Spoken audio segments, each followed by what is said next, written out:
నమస్కారం. రాష్ట్ర ముఖ్యమంత్రి వర్యులు వైఎస్ జగన్మోహన్ రెడ్డి గారు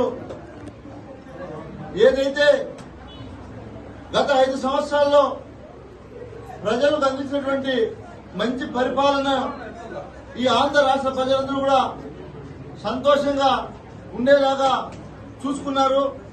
అదేవిధంగా రానున్న 5 సంవత్సరాల కోసం గౌరవ ముఖ్యమంత్రి వైఎస్ జగన్మోహన్ రెడ్డి గారు మేనిఫెస్టో ఇచ్చినటువంటి విధానాన్ని మనం అందరం కూడా చూశాం. ఒక్కటే గుర్తు పెట్టుకోండి ప్రజలందరూ కూడా, జగన్మోహన్ రెడ్డి గారు ఏదైతే చేయగలం అనుకుంటారో వాటినే ఈరోజు మేనిఫెస్టో ద్వారా ప్రజలందరికీ కూడా సంకేతాన్ని పంపించారు. అదేవిధంగా ప్రతిపక్ష నేత చంద్రబాబు నాయుడు గారు ఏవైతే చేయలేమో వాటిని అలివుగాని హామీలుగా ఈ రోజు ప్రకటించడం జరిగింది. ప్రజలందరూ కూడా గమనించండి. గతంలో కూడా చంద్రబాబు నాయుడు గారు ఈ కూటమి ద్వారా ఒక మేనిఫెస్టోని, అంటే వాళ్ళ కూటమిలో 600 హామీలు ఇవ్వడం జరిగింది. గతంలో ఏదైనా ఒక్కటైనా నెరవేర్చారా? ప్రజలారా మీరు అందరూ గమనించండి. చంద్రబాబు నాయుడు కేవలం అధికారం కోసం ఈ రోజు అలివి కాని హామీలను ఎన్నికల ప్రచారంలోకి తీసుకొచ్చారు. ఇవేమీ కూడా నెరవేర్చరు. కేవలం ఆయన అధికారం కోసం ఇలాంటివన్నీ కూడా ప్రజలను మోసం చేయడానికి ప్రకటించారు. మీరు గుర్తుపెట్టుకోండి, 2014 నుంచి 2019 వరకు ప్రజలు పడినటువంటి కష్టాలు మీకు గుర్తున్నాయి కదా. ఖచ్చితంగా చంద్రబాబు నాయుడు గారి మాటలు నమ్మి ఓటేస్తే మళ్ళీ మనకు అదే పరిస్థితి వస్తుంది. ప్రజలందరూ కూడా ఇబ్బంది పడాల్సి వస్తుందని కూడా మరి ముఖ్యంగా తెలియజేస్తా ఉన్నా. జగన్మోహన్ రెడ్డి గారు 2019 ఎన్నికల భాగంలో ఏదైతే మన మేనిఫెస్టోని ఒక బైబిల్ గా, అదేవిధంగా ఒక ఖురాన్ గా, ఒక భగవద్గీతగా ఆ రోజు ఆయన ప్రమాణం చేసి ప్రకటించారు. ఏదైతే హామీలు ఇచ్చారో వాటన్నిటినీ కూడా పూర్తి చేసేటువంటి ఘనత జగన్మోహన్ రెడ్డి గారిది. కాబట్టి ఈ రోజు మళ్లీ మేనిఫెస్టోని, మెరుగైనటువంటి మేనిఫెస్టోని ఏదైతే పథకాలు ఇస్తున్నామో వాటన్నిటినీ కూడా కొనసాగిస్తాం. ఏదైతే ప్రాజెక్టులు చేస్తున్నామో వాటన్నిటినీ కూడా ఇన్నో తేదీకి పూర్తి చేస్తాం అని చెప్పినటువంటి మాట ఒక్కటే ఒకటి. అందరూ కూడా ఇంకా ఏదో చెప్తారని ఆశించారు. జగన్మోహన్ రెడ్డి గారు ఒకటే చెప్తున్నారు, మనం ఏమి చేయగలమో ప్రజలకు ఈ రోజు మాట ఇచ్చాము అంటే అది నెరవేర్చాలి, నెరవేర్చి తీరాలి. అంతేగాని చంద్రబాబు నాయుడు లాగా మనం అబద్ధం చెప్తే చంద్రబాబుకు నాకు తేడా ఏముంటుంది అనే ఆలోచనతో జరిగేవన్నీ కూడా నేను చేయగలను. ఇలా అబద్దాలు నేను చెప్పను. ఖచ్చితంగా విద్య కోసం కావచ్చు, జరిగేవన్నీ కూడా నేను చేయగలను. ఇలా అబద్దాలు నేను చెప్పను. ఖచ్చితంగా విద్య కోసం కావచ్చు, మహిళల కోసం కావచ్చు. ఈ రోజు చంద్రబాబు నాయుడు గారు 10 లక్షల రూపాయలు డోక్రా రుణాలు, వడ్డీ లేని రుణాలు ఇస్తా అన్నారు. 2014 నుంచి 2019 వరకు ఆయన పెట్టినటువంటి అప్పు భారాన్ని కూడా జగన్మోహన్ రెడ్డి గారు వైఎస్ఆర్ ఆసరా అనే కార్యక్రమం పెట్టి మీ అప్పును 25,000 కోట్ల పై చిలుకున్నటువంటి అప్పును తీర్చినటువంటి ఘనత జగన్మోహన్ రెడ్డి గారికి దక్కుతుంది. మహిళలందరూ కూడా గుర్తుపెట్టుకోవాలి.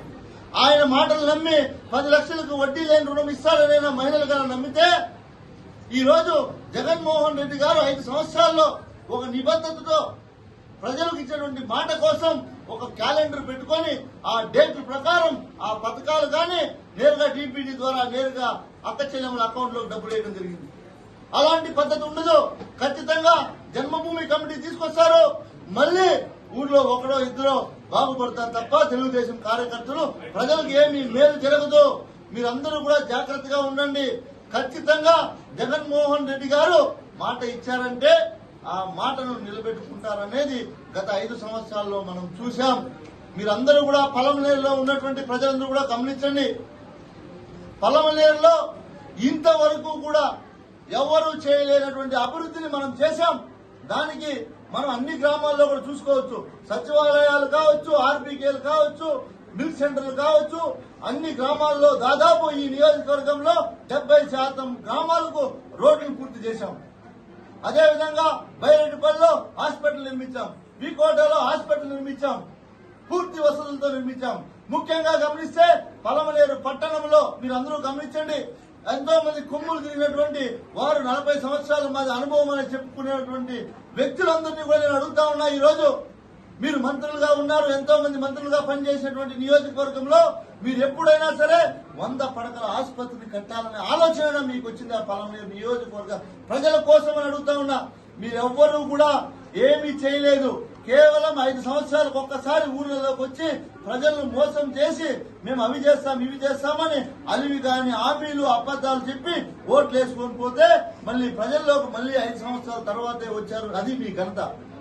మేము మా పార్టీ అధికారంలోకి వచ్చిన తర్వాత ఆనాడు జగన్మోహన్ రెడ్డి గారు ఎన్నికల ముందు ఏదైతే హామీలు ఇచ్చారో వాటినన్నింటినీ కూడా పూర్తి చేసి ఈ రోజు ప్రతి గ్రామంలో అడుగుతున్నాం, అక్క, అమ్మ, తమ్ముడు, అన్న, మీకు ఈ పార్టీ వల్ల మంచి జరిగిందా లేదా, మీ కుటుంబానికి ఇదో ఫలానా మంచి చేశామని బుక్ ప్రింట్ చేసి ఎత్తుకొచ్చి మీకు అందరికీ కూడా ఇస్తున్నాం. గతంలో వీళ్ళు ఏదైనా మంచి చేసింటే మేము ఇది ఫలానా చేశాము అని పలమనేరు ప్రజలను అడిగి ఓట్లు అడిగే దమ్ము మీకుందా అని అడుగుతా ఉన్నా. కేవలం ఎప్పుడు ఎన్నికలు వచ్చినా మేము ఏదో ఒకటి చేస్తాం అవి చేస్తాం ఇవి చేస్తామని అబద్దాలు చెప్పడం తప్ప వేరే ఏమీ చేయట్లేదు తెలుగుదేశం వారు. కాబట్టి ప్రజలారా, మిమ్మల్ని అందరూ కూడా కోరుకునేది ఒకటే, జరగబోయే ఎన్నికల్లో నాకు ఎందుకు ఓటు వేయాలి అంటే కూడా నేను మిమ్మల్ని కోరుకునేది ఒకటే. గతంలో ఎంతో మంది శాసనసభ్యులను మీరు చూశారు.